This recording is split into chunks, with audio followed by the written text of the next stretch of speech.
Halo Sobat Media, kembali lagi kita akan membahas renungan dari buku Sungguh Dapat Dipercaya yang diambil dari Lukas 8 ayat 22 hingga 25 yang berjudul Angin Ribut Diredakan. Saya akan membacakan ayatnya yang ke-24. Murid-muridnya datang membangunkan dia, katanya, "Guru, guru, kita binasa." Ia pun bangun, lalu menghardik angin dan air yang mengamuk itu. Angin dan air itu pun reda, dan danau itu menjadi teduh. Murid Yesus merasa takut dan panik ketika badai tofan tiba-tiba datang dan air mulai masuk ke dalam perahu mereka. Yesus saat itu berada di perahu yang sama. Ia mungkin terlihat tidur, tetapi ia tidak meninggalkan murid-muridnya.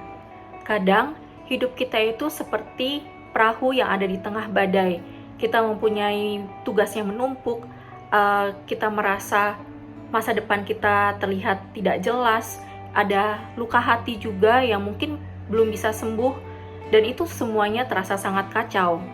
Kita panik, kita stres, kita merasa takut, kita merasa sendirian, kita mungkin mikir, kok Tuhan diem aja ya, kok Tuhan tidak melakukan apa-apa dalam hidup kita, kok Tuhan membiarkan masalah itu terjadi dalam hidup kita. Kepanikan kita tidak menyelesaikan masalah dalam hidup kita. Mungkin kita berpikir atau mengatakan Tuhan menyertai kita, tapi di satu sisi kita tidak benar-benar mengimani itu. Kita tidak benar-benar percaya kalau Tuhan hadir dalam hidup kita. Walaupun takut itu merupakan hal yang wajar, tapi jangan sampai ketakutan itu menguasai hidup kita, karena ada Tuhan yang menyertai hidup kita.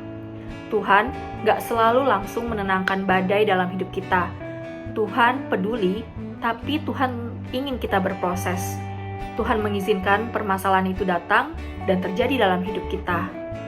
Kita lebih sering melihat betapa besarnya masalah dalam hidup kita. Kita lupa kita punya Yesus yang selalu hadir dalam hidup kita. Dia yang lebih besar dari segala permasalahan dalam hidup. Kita harus menanamkan dalam diri kita kalau Yesus itu hadir dalam hidup kita, dan apapun permasalahan, apapun yang kita hadapi dalam hidup kita, kita dapat menjalaninya dengan tenang. Selamat merenungi dan menjalankan firman Tuhan. Tuhan Yesus memberkati.